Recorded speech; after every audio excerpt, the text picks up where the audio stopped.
Hello everyone, मैं सिमरन गुंबर स्वागत करती हूँ आप सबका लेवल अप लर्निंग पे। आज की वीडियो में हम DC2 की फुल रिवीजन करवाने वाले हैं, यानी कि फुल सिलेबस के आपको इम्पोर्टेंट एमसीक्यूज कराने वाले हैं। अगर आप इंग्लिश मीडियम के बच्चे हो, अगर आप हिंदी मीडियम के बच्चे हो, अगर आप ओडिया मीडियम के बच्चे हो, तीनों मीडियम में ये वीडियो यूजफुल रहेगी। ठीक है जी। इससे पहले वाली वीडियोस में मैंने DC1 की फुल रिवीजन का पार्ट 1 और 2 डाला था, जिसे आपने ढेर सारा प्यार दिया था। Thank you so much. आज की वीडियो DC2 के फुल रिवीजन का पार्ट 1 रहने वाली है, जिसके अंदर हम पूरे 101 क्वेश्चन करने वाले हैं। नहीं 101, क्योंकि 101 होता है लकी शगुन का नंबर, है ना जी।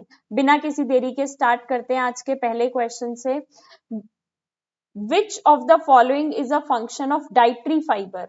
निम्नलिखित में से कौन सा आहार रेशे का कार्य है?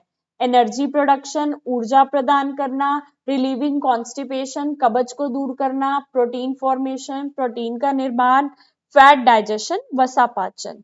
तो अगर आपको पता हो डाइटरी फाइबर जो होते हैं, रेशे का कार्य क्या होता है? कब्ज को दूर करना, रिलीविंग कॉन्स्टिपेशन। ठीक है जी, आगे चलते हैं। आगे क्या कह रहा है? Essential amino acids are those which आवश्यक अमीनो अम्ल वे हैं जो can be made by the body, शरीर द्वारा बनाए जाते हैं? नहीं। Can not be synthesized by the body, शरीर द्वारा नहीं बनाए जा सकते। जी हाँ, ये बिल्कुल करेक्ट आंसर है। अब देखो DC2 का जो आपका पेपर है ना, ये थोड़ा सा टेक्निकल पेपर रहेगा। इसमें साइंस के वर्ड्स यूज होंगे, साइंस की टर्म्स यूज होंगी, तो जिसको चाहकर भी मैं आपको समझा नहीं सकती, कुछ चीजों को आपको लर्न ही करना पड़ेगा, तो लर्न कर लेना। आर ओनली इन प्लांट्स, केवल पौधों में पाए जाते हैं? नहीं।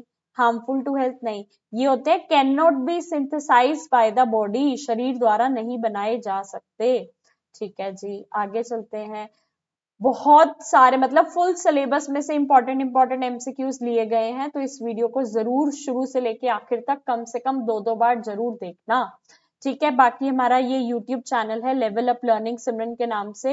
इस पे अगर आप वीडियोस के सेक्शन पर जाओगे तो आपको ये मेरी DC1 full revision part 1 part 2 दिख जाएगा। ऐसे ही DC2 की भी दोनों वीडियोस आ जाएंगी, पार्ट 1 पार्ट 2, और DC3 की भी आ जाएंगी। ठीक है जी, DC से रिलेटेड कंप्लीट गाइडेंस हम देते हैं, तो हमारे चैनल को जरूर सब्सक्राइब कर लेना। आगे चलते हैं क्वेश्चन नंबर 3 पे। Proteins are mainly obtained from dash, protein मुख्य रूप से डैश से प्राप्त होते हैं?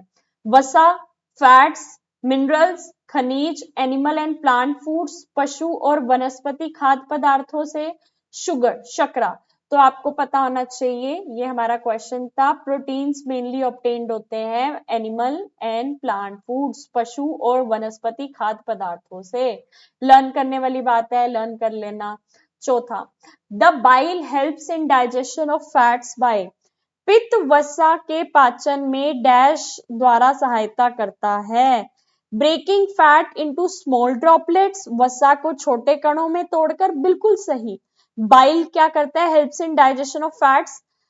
जो बाइल होता है डाइजेशन ऑफ फैट्स कैसे करता है? फैट को स्मॉलर ड्रॉपलेट्स में तोड़ देता है ताकि वो इजिली डाइजेस्ट हो सके, वसा को छोटे कणों में तोड़कर। ए बिल्कुल सही ऑप्शन है।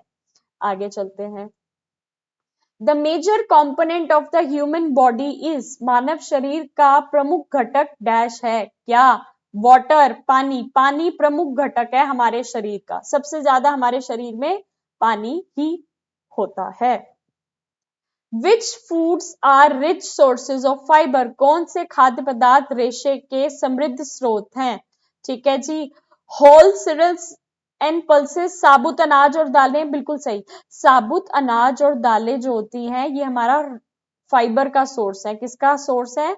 रेशे का, फाइबर का सोर्स है होल सीरियल्स एंड पल्सेस। अब आप कहोगे मैम ये वाले क्वेश्चंस तो बड़े जल्दी फटाफट कंप्लीट हो रहे हैं। ये देखो साइंस से रिलेटेड है, ये देखो साइंस से रिलेटेड है, इसको हम डिटेल में नहीं समझा सकते कि ये करना है वो करना है। जो क्वेश्चन है उसका टू द डायरेक्ट आंसर है। तो क्वेश्चन पढ़ो, आंसर मैं बता रही हूँ उसको दिमाग में फिट कर लो। एक बार वीडियो देखो, 2 बार देखो, 3 बार देखो, ये चीजें आपके दिमाग में फिट कर जाएंगी। तो बस जैसे ही पेपर में क्वेश्चन आएगा आप इजिली टैकल कर पाओगे।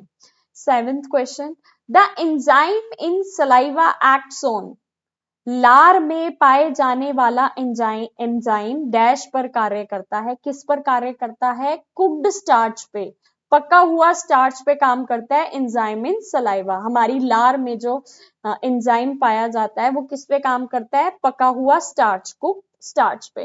ठीक है, अब इस क्वेश्चन का जो आंसर है मैं आपको वही डायरेक्ट बता सकती हूँ, अननेसेसरी मैं बाकियों को कहूँ इसका ये है उसका वो है, उसका कोई मतलब नहीं है। DC1 समझाने वाला था, मैंने बहुत अच्छे से समझाया। DC3 समझाने वाला है, मैं बहुत अच्छे से समझाऊंगी। लेकिन ये जो DC2 है इसके डायरेक्ट आंसर्स ही मोस्टली क्वेश्चंस में आपको याद करने पड़ेंगे, है ना? क्योंकि क्या है, अगर आप डॉक्टर के पास जाते हो, अगर कोई बीमारी है तो वो उस बीमारी का नाम ही तो बताएगा ना, उसके अलावा तो कुछ और समझा नहीं सकते हम उसमें। तो सेम यहाँ पर वही है, बीमारियों से रिलेटेड है, डिसीज से रिलेटेड है, खाने से रिलेटेड है, किसमें पोटेशियम है, किसमें कैल्शियम है, किसमें कार्बोहाइड्रेट है। तो बस सच्चे दिल से उसको लर्न करते चलो। आई होप जितने सच्चे दिल से मैं आज आपको पढ़ाने बैठी हूँ एज अ टीचर, उतने ही सच्चे दिल से आप एज अ स्टूडेंट इसे पढ़ोगे और अच्छे मार्क्स स्कोर करोगे। क्योंकि आपके सिमरन मैम चाहती है आज तक सारे टॉपर सिमरन मैम के आए हैं, आगे भी आए। तो फिर लग जाओ फिर पढ़ाई में। 1 gram of carbohydrate provides approximately dash kilo calories. 1 gram carbohydrate लगभग डैश किलो कैलोरी ऊर्जा प्रदान करता है, कितनी? 4। 1 ग्राम ऑफ कार्बोहाइड्रेट कितनी किलो कैलोरीज प्रोवाइड करता है? 4। आगे चलते हैं। Glycogen is the storage form of dash in the body.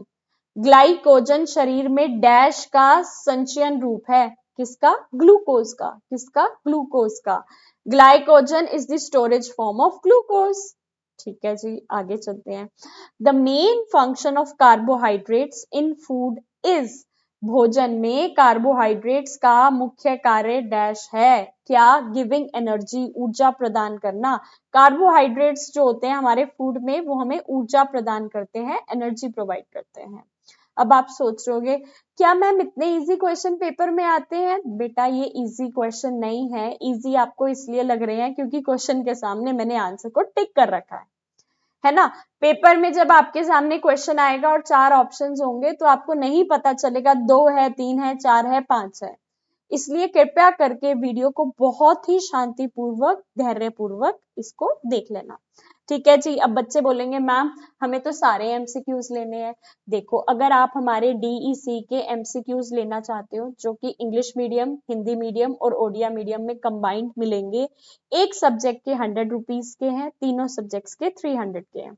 इसके अंदर पूरे के पूरे सिलेबस के यूनिट वाइज आपको एमसीक्यूज बताए गए होंगे, गिवन होंगे। यूनिट 1, यूनिट 2, यूनिट 3, यूनिट 4, हर यूनिट के जितने एमसीक्यू बन सकते हैं वो हमने उसमें डाले हुए हैं, वो आपको 300 के मिल जाएंगे। मैम एमसीक्यू से पहले तो हम अपना बेस भी स्ट्रॉन्ग करना चाहते हैं, हम चाहते हैं कि हम इंपॉर्टेंट क्वेश्चन आंसर लें। तो वो अगर आप इंग्लिश या हिंदी मीडियम में लेना चाहो तो ले सकते हो, एक सब्जेक्ट 100 रुपीज, तीनों सब्जेक्ट 300।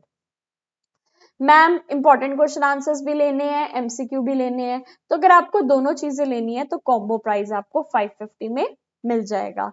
मैम हम आपसे पहले इंपॉर्टेंट क्वेश्चन आंसर ले चुके हैं, अब सिर्फ एमसीक्यू लेना चाहते हैं तो आपको 250 में मिल जाएंगे।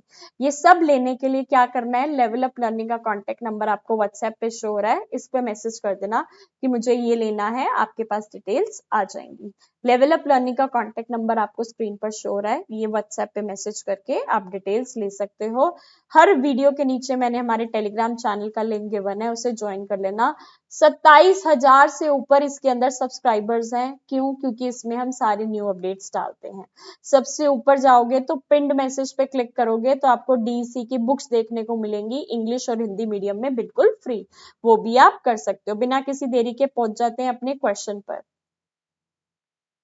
बढ़ते हैं नेक्स्ट क्वेश्चन की तरफ। Each gram of fat provides about dash kilo calories. वसा का प्रत्येक ग्राम लगभग डैश किलो कैलोरी ऊर्जा प्रदान करता है, कितनी? 9 किलो कैलोरीज प्रोवाइड करता है ईच ग्राम ऑफ फैट। आगे चलते हैं, आगे क्या कह रहा है। Vitamin C helps in. Vitamin C dash में सहायता करता है, healing of wounds and absorption of iron. घाव भरने और आयरन अवशोषण में, बिल्कुल सही। जब आपको कोई घाव हो जाता है ना, तो उसके अंदर अब विटामिन सी मदद करता है। आयरन को ऑब्जर्व करने में भी विटामिन सी मदद करता है। तो आपका ऑप्शन है A, healing of wounds and absorption of iron. आगे चलते हैं। Which nutrient helps in growth and repair of body? कौन सा पोषक तत्व शरीर की वृद्धि और मरम्मत में सहायता करता है? प्रोटीन करता है। प्रोटीन्स हमारी बॉडी में ग्रोथ और रिपेयर ऑफ बॉडी में मदद करते हैं। Fat acts as an insulator by dash. वसा एक इंसुलेटर के रूप में डैश करके कार्य करती है। क्या? Maintaining body warm under skin. त्वचा के नीचे शरीर को गर्म रखकर, जब जिस इंसान के शरीर पर ज्यादा फैट होता है, ज्यादा वसा होता है, तो उसकी बॉडी ना गर्म रहती है। क्यों? क्योंकि स्किन की इतनी ज्यादा लेयर्स होती हैं। तो आप कह सकते हो fat act as an insulator by maintaining body warmth under skin. Body के अंदर वार्मनेस मेंटेन करता है। Beta carotene is found mainly in. Beta carotene मुख्य रूप से डैश में पाया जाता है। किसमें? Green leafy and yellow vegetables में, हरी पत्तेदार और पीली सब्जियों में पाया जाता है। आगे चलते हैं। Vitamin D is also called the dash. Vitamin D को डैश कहा जाता है। क्या? सनशाइन विटामिन, सूर्य विटामिन। क्यों? क्योंकि जिसके अंदर विटामिन डी की कमी हो जाती है उसको कहते हैं सूर्य में बैठो, सनलाइट लो। सनलाइट से आपको क्या मिलेगा? Vitamin D. तो इसको हम कहते हैं सनशाइन विटामिन, सूर्य vitamin. The main function of vitamin D is to help in dash. Vitamin D का मुख्य कार्य डैश में सहायता करना है। किसमें? Absorption of calcium and phosphorus.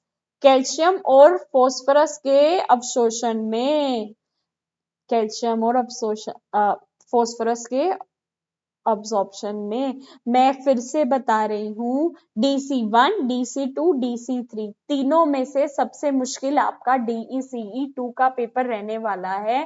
तो इसकी वीडियो को कम से कम 2 से 3 बार जरूर देखकर जाना और दिमाग में इनके आंसर को रट कर जाना। मैं नहीं बोल रही समझ कर जाओ, क्योंकि आप डॉक्टर या वो साइंटिफिक उसमें नहीं जा रहे जो आपको इतनी चीजें याद रहेंगी। तो रट ही लो, ठीक है। कई जगहों पर रट्टाफिकेशन भी जरूरी होती है, तो इन चीजों को कृपया करके रट लेना। Vitamin E mainly protects dash. Vitamin E मुख्य रूप से डैश की रक्षा करती है। किसकी? Fatty acids and vitamin A C, वसील्य अलम, वसील्य अम्ल और विटामिन ए सी। ठीक है जी। विटामिन ई, विटामिन ई किसको प्रोटेक्ट करती है? रक्षा किसकी करती है? वसीय अम्ल और विटामिन ए सी। ठीक है जी। आगे चलते हैं। Iron deficiency causes which disease. Iron की कमी से कौन सी बीमारी होती है? आयरन की कमी से अनीमिया होता है। क्या होता है? अनीमिया होता है। आगे चलते हैं। Which of the following pairs are macronutrients? निम्नलिखित में से कौन सा युग्म मैक्रोन्यूट्रिएंट्स है? मैक्रोन्यूट्रिएंट्स के अंदर आते हैं हमारे प्रोटीन्स और फैट्स, प्रोटीन और वसा। ठीक है जी। आगे बढ़ते हैं। Vitamin B1 thiamine is important for. Vitamin B1 thiamine dash के लिए महत्वपूर्ण है। किसके लिए? Carbohydrate metabolism. कार्बोहाइड्रेट चयापचय, मतलब बेसिकली कार्बोहाइड्रेट का जो चयापचय होता है, मेटाबॉलिज्म होता है, उसके लिए इंपॉर्टेंट होता है विटामिन B1, जिसको हम थियामाइन कहते हैं। ठीक है जी। Riboflavin, riboflavin vitamin B2 is destroyed by light. ठीक है जी। ये जो हमारा रिबोफ्लेविन विटामिन B2 होता है, ये किससे खराब हो जाता है, किससे नष्ट हो जाता है? लाइट से, प्रकाश से। आगे चलते हैं। Niacin can be synthesized in the body from. Niacin शरीर में डैश से बनता है। किससे? ट्राइप्टोफन, ट्राइफोफन। अब इसका नाम इतना कॉम्प्लिकेटेड है तो बस ट्राइपो याद कर लेना, जो उस ट्राइपो से रिलेटेड वर्ड होगा उसको टिक करके आ जाना। साइंस का टर्म है, डॉक्टर्स याद रखते हैं। ट्राइपोफन, ट्राइट्रिपोफन, ठीक है। Folic acid is essential for, folic अम्ल डैश के लिए आवश्यक है, किसके लिए? Formation of red blood cells, लाल रक्त कोशिकाओं के निर्माण के लिए जरूरी है। फैट सॉल्युबल विटामिन इंक्लूड, वसा में घुलनशील विटामिन में डैश शामिल है, क्या? ए डी ई के, ए डी ई के, ये सारे विटामिन इंक्लूडेड है। कौन कौन से? फैट सॉल्युबल विटामिन क्या क्या है? Vitamin A, vitamin D, vitamin E, vitamin के, ठीक है जी। बाकी जब आप हमसे इन एमसीक्यूज की पीडीएफ लोगे ना तो उसके अंदर ये सारे एमसीक्यूज होंगे, तो आप उनका प्रिंट आउट लेके पढ़ सकते हो, लर्न कर सकते हो। बार बार पढ़ोगे तो अच्छे से याद हो जाएगा। Excess fats in the diet are stored in the body as, आहार में अतिरिक्त वसा शरीर में डैश के रूप में संग्रहित होती है, किसके रूप में? एडिपोज टिश्यू, वसायुक्त ऊतक। Excess fats in the diet are stored in the body as, आहार में अतिरिक्त वसा शरीर में वसायुक्त ऊतक के रूप में संग्रहित होती है, adipose tissue. World health organization defines health as, विश्व स्वास्थ्य संगठन के अनुसार स्वास्थ्य की परिभाषा है complete physical, mental and social wellbeing, पूर्ण शारीरिक, मानसिक और सामाजिक कल्याण, पूर्ण शारीरिक, मानसिक और सामाजिक कल्याण, ठीक है जी। Child mortality rate refers to deaths in children aged, बाल मृत्यु दर उन बच्चों की मृत्यु को दर्शाता है जिनकी आयु डैश है, कितनी? 1 साल से लेके 4 साल तक की आयु वालों को दर्शाता है, किसका? चाइल्ड मोर्टेलिटी रेट, बाल मृत्यु दर, ठीक है जी। आगे चलते हैं। Maternal mortality rate MMR shows, मातृ मृत्यु दर यह दर्शाता है, क्या? फीमेल डेथ ड्यूरिंग प्रेगनेंसी और चाइल्ड बर्थ, गर्भावस्था या प्रसव के दौरान महिलाओं की मृत्यु। According to WHO, which 3 dimensions define health, WHO के अनुसार स्वास्थ्य की कौन से 3 आयाम हैं? फिजिकल, मेंटल, सोशल, शारीरिक, मानसिक और सामाजिक। देखा, डायरेक्ट आंसर गिवन है। आगे बढ़ते हैं। Vitamins are required by the body in, शरीर को विटामिन की आवश्यकता डैश होती है, स्मॉल अमाउंट्स में, किसमें? हमारी बॉडी में विटामिन्स हमें स्मॉल अमाउंट में चाहिए होते हैं, थोड़ी मात्रा में। The spectrum of health shows that, स्वास्थ्य का स्पेक्ट्रम यह दर्शाता है कि health changes continuously from wellness to illness, स्वास्थ्य नियंत्रण कल्याण से बीमारी में बदलता रहता है। आज मैं अच्छी हूं, मेरी हेल्थ अच्छी है, तो कल मैं बीमार भी पड़ सकती हूँ। कॉन्टिन्यूअसली हमारी हेल्थ चेंज होती रहती है। Indicators of health are used to measure, स्वास्थ्य के संकेतकों का उपयोग डैश मापने के लिए किया जाता है, क्या? हेल्थ स्टेटस, स्वास्थ्य स्थिति, स्वास्थ्य की स्थिति को मेजर करने के लिए indicators of health are used. An ideal health indicator should be, एक आदर्श स्वास्थ्य संकेतक को डैश होना चाहिए, क्या? वैलिड, रिलायबल, सेंसिटिव और स्पेसिफिक, वैध, विश्वसनीय, संवेदनशील और वशिष्ठ होना चाहिए हमारा जो एक हेल्थ का इंडिकेटर होगा, जो हमारी हेल्थ को इंडिकेट करेगा, मापेगा। एक आदर्श स्वास्थ्य संकेतक वैध, विश्वसनीय, संवेदनशील और विशिष्ट होना चाहिए। आगे बढ़ते हैं। Physical quality of life index PQLI includes, शारीरिक जीवन गुणवत्ता सूचकांक में डैश शामिल है, क्या? Infant mortality life, infant mortality, life expectancy और लिटरेसी रेट, शिशु मृत्यु दर, जीवन प्रत्याशा, साक्षरता दर। ए पार्ट। ठीक है जी, आगे चलते हैं। Primary health care is based on which 4 pillars? प्राथमिक स्वास्थ्य देखभाल किस 4 संदर्भों पर आधारित है? Community participation, intersectoral coordination, appropriate technology और इक्विटेबल डिस्ट्रीब्यूशन, यानी कि सामुदायिक भागीदारी, अंत क्षेत्रीय समन्वय, उपयुक्त तकनीक और समान वितरण। A part. Combination of cereals and pulses improves, अनाज और दालों का संयोजन डैश को सुधारता है? प्रोटीन की क्वालिटी को, प्रोटीन की गुणवत्ता को। आगे चलते हैं। The main and product of protein digestion is, protein पाचन का मुख्य अंतिम उत्पादक डैश है? क्या अमीनो एसिड्स, अमीनो अम्ल है। प्रोटीन डाइजेशन का एंड प्रोडक्ट क्या है? Amino acid. प्रोटीन पाचन का अंतिम उत्पाद क्या है? अमीनो अम्ल। Each gram of fat provides about dash kilo calories, वसा का प्रत्येक ग्राम लगभग 9 किलो कैलोरी ऊर्जा प्रदान करता है। 9 किलो कैलोरी ऊर्जा प्रदान करता है। Minerals perform which of the following functions in the body? खनिज शरीर में निम्नलिखित में से कौन सा कार्य करते हैं? प्रोटेक्टिव एंड रेगुलेटरी फंक्शंस, रक्षक और नियामक कार्य, रक्षक और नियामक कार्य। आगे चलते हैं।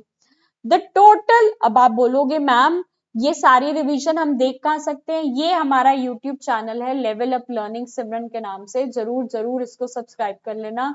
हर वीडियो के नीचे मैंने टेलीग्राम चैनल दिया हुआ है, उसे ज्वाइन कर लेना। व्हाट्सएप चैनल दिया हुआ है, उसे ज्वाइन कर लेना, ताकि सारे अपडेट्स मिलते रहे। और एग्जाम से पहले मैं आपको इतनी बढ़िया तैयारी कराऊंगी कि आपको सारी चीजें पहले ही आती होंगी। ठीक है जी। The total mineral content of the body is about dash of total body weight. शरीर के कुल वजन का लगभग डैश प्रतिशत खनिज होते हैं? 4 से 6%। क्या कह रहे हैं? हमारे टोटल बॉडी वेट का कितना परसेंट मिनरल कंटेंट होता है? 4 से 6%। शरीर के कुल वजन का लगभग 4 से 6% खनिज होते हैं। याद कर लो, दिमाग में फिट कर लो, पेपर में ये क्वेश्चन देखने को मिलेंगे। आज भरोसा नहीं होगा शायद, लेकिन परसों या 3 दिन बाद, 4 दिन बाद जब पेपर देने जाओगे तो याद आ जाएगा, अरे ये क्वेश्चन तो वही है जो सिमरन मैम ने पढ़ाया था, इसलिए अभी पढ़ लो। Which two minerals are present in the largest amounts in the human body? मानव शरीर में सबसे अधिक मात्रा में कौन से 2 खनिज पाए जाते हैं? Calcium and phosphorus, calcium and phosphorus पाए जाते हैं। आगे चलते हैं। Calcium and phosphorus are mainly found in, calcium और फोस्फोरस मुख्य रूप से डैश में पाए जाते हैं? किसमें? हड्डियों और दांतों में, बोन्स और टीथ में। Potassium is mainly found in which body fluid, potassium मुख्य रूप से शरीर के किस द्रव्य में पाया जाता है? इंट्रासेल्युलर फ्लूइड, अंतकोशिकीय द्रव, अंतकोशिकीय द्रव में पाया जाता है।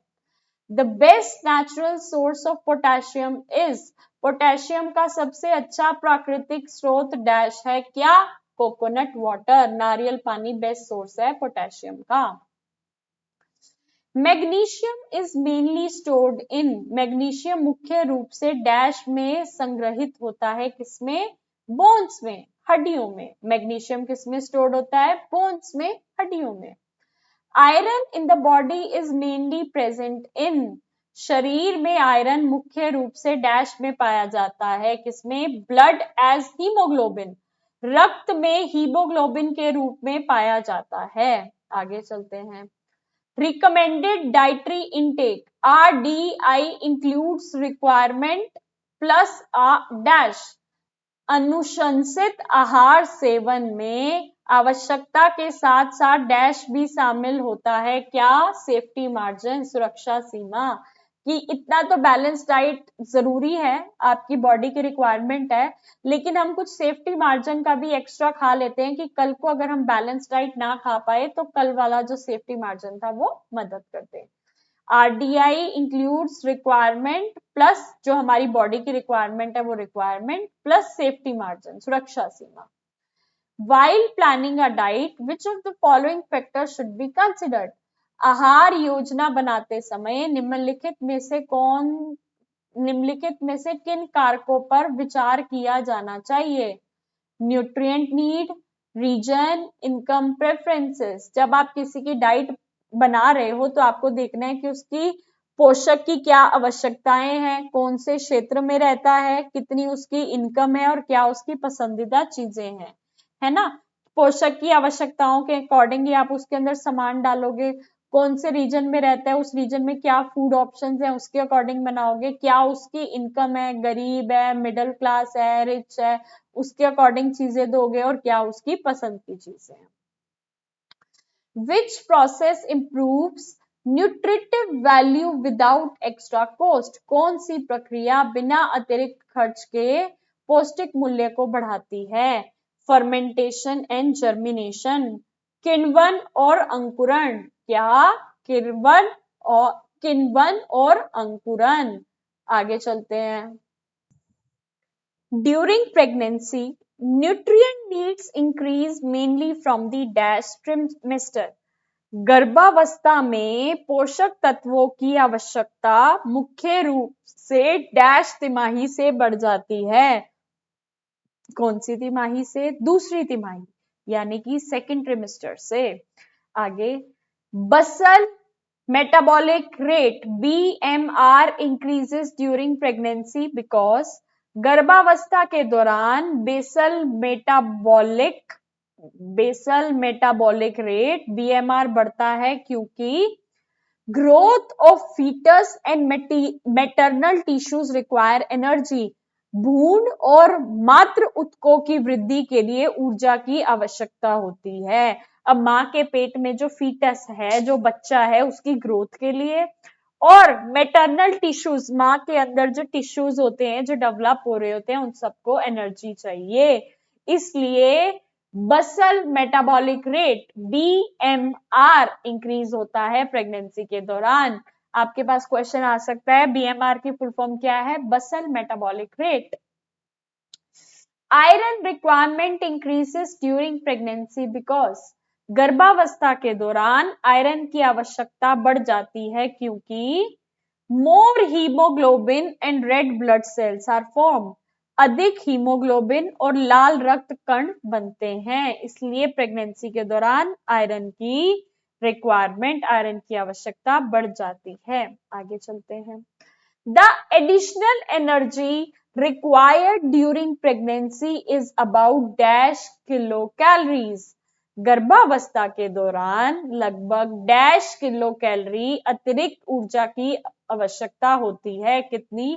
+300 किलो कैलोरीज, यानी कि जितनी किलो कैलोरीज की नीड होती है हमारी बॉडी में, उसमें +300 किलो कैलोरीज हमें और देनी है प्रेग्नेंट लेडी को। आयोडीन डेफिशिएंसी ड्यूरिंग प्रेगनेंसी में कॉज डैश इन इन्फेंट्स। गर्भावस्था के दौरान आयोडीन की कमी शिशुओं में डैश का कारण बनती है। किसका? क्रिटिनिज्म भी एक बीमारी है। ठीक है जी। Which vitamin helps in self multiplication during pregnancy? गर्भावस्था में कोशिकाओं के विभाजन में कौन सा विटामिन सहायक होता है? फोलिक एसिड, फोलिक अम्ल। आगे बढ़ते हैं। Which vitamin is secreted in breast milk in large amounts? कौन सा विटामिन स्तन दूध में अधिक मात्रा में पाया जाता है? ब्रेस्ट मिल्क में कौन सा विटामिन पाया जाता है? Vitamin A. In lactation fluid intake should be about dash litres per day. स्तनपान के दौरान तरल पदार्थ का सेवन लगभग 3 लीटर प्रतिदिन होना चाहिए। ठीक है, लैक्टेशन के टाइम पे स्तनपान के दौरान तरल पदार्थ कम से कम 3 लीटर लेने चाहिए। The main aim of antenatal care is to measure the health of dash. प्रसव पूर्व देखभाल का मुख्य उद्देश्य डैश की सेहत सुनिश्चित करना है। किसकी? मदर और बेबी बोथ, मां और शिशु दोनों की। Which hormone helps in relaxing the pelvic ligaments during pregnancy? गर्भावस्था के दौरान कौन सा हार्मोन शोनी के संज्ञा बंधन को ढीला करता है? कौन सा? रिलैक्सिन। रिलैक्सिन हार्मोन जो होता है वो पेल्विक लिगामेंट्स को लूज कर देता है, रिलैक्स कर देता है प्रेगनेंसी में। ठीक है।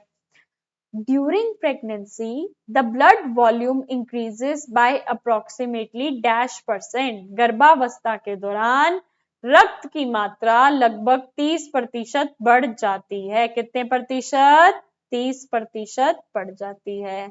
लर्न करने वाली चीजें हैं, लर्न कर लेना। Which of the following is a danger signal during pregnancy? गर्भावस्था के दौरान निम्नलिखित में से कौन सा एक खतरे का संकेत है? माइल्ड नोजिया, ये तो कॉमन है। Swelling of face and fingers, ये है, ये एक डेंजर सिग्नल है। अगर किसी को चेहरे और उंगलियों में सूजन आ रही है तो ये दिक्कत की बात है। The optimal weight gain during pregnancy is approximately -kg. गर्भावस्था के दौरान उचित वजन वृद्धि लगभग -किलोग्राम होती है। कितनी? 12। मतलब प्रेगनेंसी के टाइम अप्रोक्सीमेटली 12 किलो वेट बढ़ जाता है। Which of the following is a common minor disorder during pregnancy? गर्भावस्था के दौरान निम्नलिखित में से कौन से एक छोटी समस्या है? हर्ट बर्न, सीने में जो जलन रहती है वो एक कॉमन प्रॉब्लम है, ज्यादा बड़ी दिक्कत नहीं है।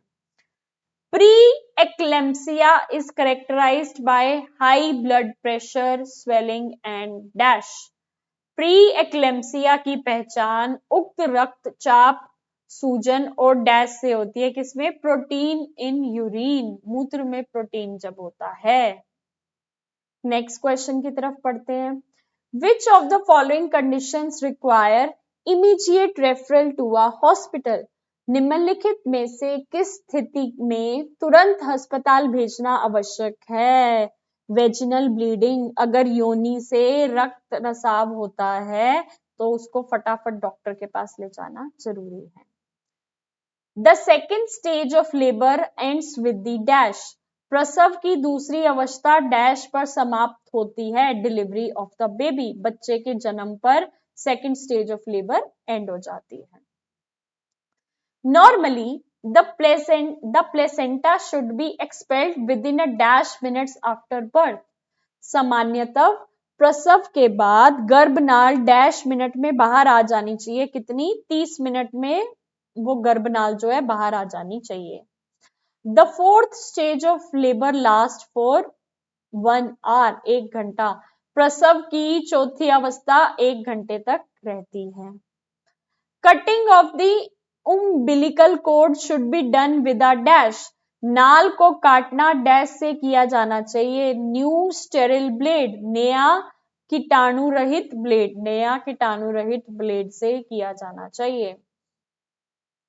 The most efficient source of heat for a newborn is, नवजात शिशु के लिए गर्मी का सबसे प्रभावी स्रोत डैश है। क्या?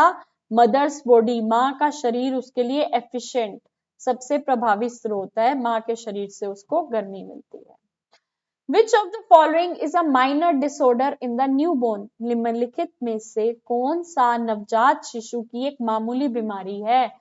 ओरल थ्रश, मुख्य का संक्रमण, ये बच्चों को नॉर्मली हो जाता है, कोई दिक्कत की बात है नहीं। एमसीक्यू मैंने आपको बता दिए, तीनों सब्जेक्ट्स के लेना चाहो तो 300 के मिल जाएंगे। हर यूनिट के ढेर सारे क्वेश्चंस होंगे एमसीक्यू जो कि आपको मदद करेंगे 90+ मार्क्स स्कोर करने के लिए। इंपॉर्टेंट क्वेश्चन आंसर लेने हो वो भी 300 के मिल जाएंगे। दोनों चीजें लेनी हो 500 में 550 में मिल जाएंगी। और अगर पहले इंपॉर्टेंट क्वेश्चन आंसर ले चुके हो और अब एमसीक्यू लेने हैं तो 250 में ले सकते हो। इसके साथ साथ आप कहते हो मैम हमें असाइनमेंट चाहिए हिंदी या इंग्लिश मीडियम में, या प्रोजेक्ट चाहिए, फिर उसके साथ आप बोलते हो प्रोजेक्ट के अंदर एनेक्सर्स कैसे अटैच होंगे, ब्लैंक कहाँ से मिलेंगे, भरना कैसे है, सबमिट कैसे करना है, वीडियो नहीं बना पा रहे उसका क्या जुगाड़ है वो भी पता चल जाएगा, एमसीक्यू इंपॉर्टेंट क्वेश्चन आंसर सारी डिटेल्स दी हैं। कॉम्बो लोगे तो अच्छा खासा डिस्काउंट मिल जाएगा। करना क्या है, लेवल अप लर्निंग का ये कॉन्टेक्ट नंबर है, व्हाट्सएप पे लिख देना कि मैम हमने इस सेशन में एडमिशन लिया है, आपका नंबर सेव करके आपको सारी डिटेल्स मिल जाएंगी। बाकी हमारे यूट्यूब चैनल को जरूर सब्सक्राइब करके रखना क्योंकि सारे अपडेट्स यहीं से मिलेंगे। आगे चलते हैं। The best food for an infant up to 4 to 6 months of age is, 4 से 6 महीने की आयु तक शिशु के लिए सबसे अच्छा भोजन डैश है, क्या, ब्रेस्ट मिल्क, माँ का दूध। Supplementary food should be introduced by the age of dash, अनुपूरक भोजन डैश आयु तक शुरू कर देना चाहिए, कब तक, 4 से 6 महीने तक, 4 से 6 महीने तक अनुपूरक भोजन स्टार्ट कर देना चाहिए। Which food combination is called a basic mix for infants? शिशुओं के लिए बेसिक मिक्स किस भोजन संयोजन को कहा जाता है? सिरल एंड पल्स, अनाज और दाल, अनाज और दालों को फूड कॉम्बिनेशन क्या होता है, basic mix for infants. The ideal food texture for a 9 to 12 month old infant is, 9 से 12 महीने के शिशु के लिए भोजन की आदर्श बनावट डैश होती है, सेमी सॉलिड टू सॉलिड, अर्थ ठोस से ठोस, सेमी सॉलिड से ठोस यानी कि सेमी सॉलिड हो गया, दलिया हो गया, है ना, ऐसी चीजें होगी, और सॉलिड में तो प्रॉपर जो खाने वाली रोटी होती है ना। आगे चलते हैं। शिशु आहार इज एन एग्जाम्पल ऑफ, शिशु आहार डैश का उदाहरण है, प्री मिक्स फॉर इन्फेंट, शिशुओं के लिए प्री मिक्स का उदाहरण है। Iron is required for the formation of dash, iron dash के निर्माण के लिए आवश्यक है, किसके, हीमोग्लोबिन, हीमोग्लोबिन के निर्माण के लिए आवश्यक है। आगे चलते हैं।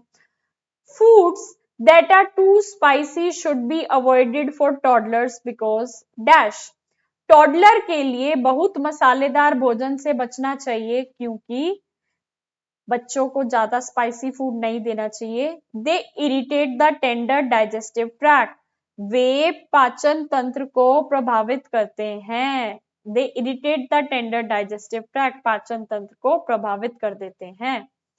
The caregiver should ensure that meal time for toddlers is, देखभाल करने वाले को यह सुनिश्चित करना चाहिए कि टोडलर के भोजन का समय रिलैक्स्ड और प्रेजेंट रहे, आरामदायक और सुखद रहे ताकि वो अच्छे से खा पाए।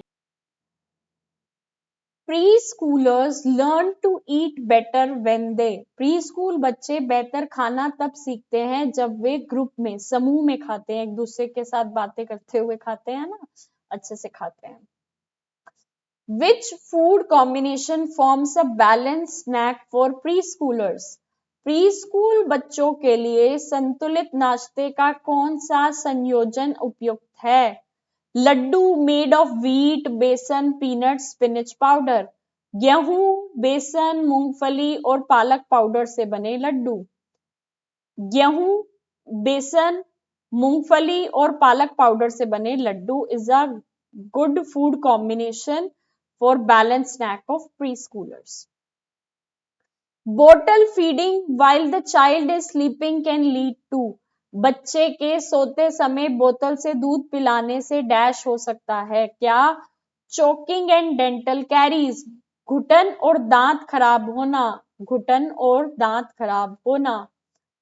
अ healthy child is one who can cope up with her environment in a manner appropriate of her, एक स्वस्थ बच्चा वह होता है जो अपने डैश के अनुसार अपने वातावरण में सामंजस्य बिठा सके, क्या, एज ग्रुप, आयु वर्ग, एज ग्रुप, आयु वर्ग। आगे चलते हैं।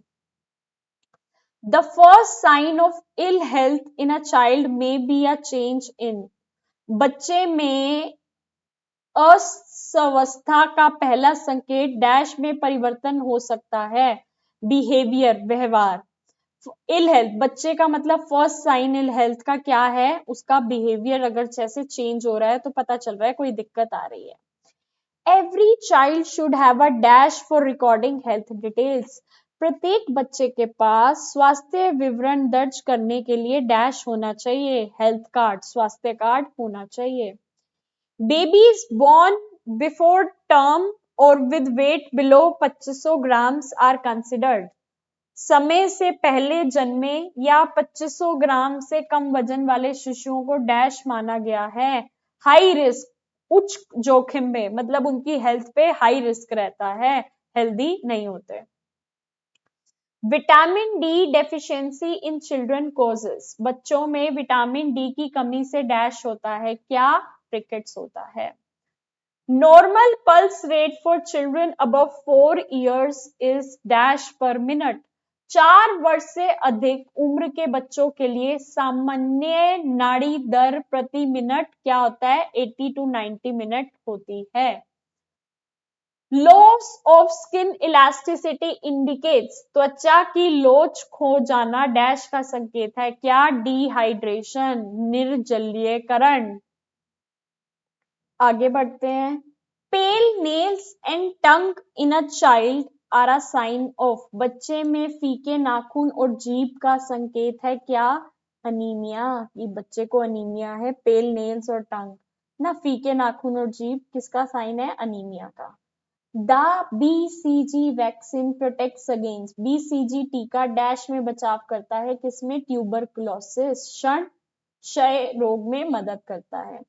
Which of the following diseases spread through contaminated food and water?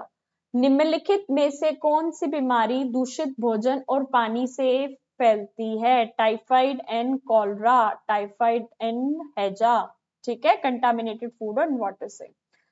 The immunity a newborn receive from its mother lasts for about dash month.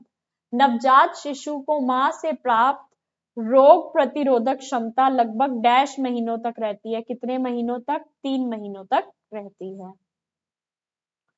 Protein energy malnutrition, PEM is most common among children of age group dash. Protein ऊर्जा कुपोषण, PEM सबसे अधिक dash आयु वर्ग के बच्चों में पाया जाता है, पैदा होने से लेके 6 वर्ष तक के बच्चे में।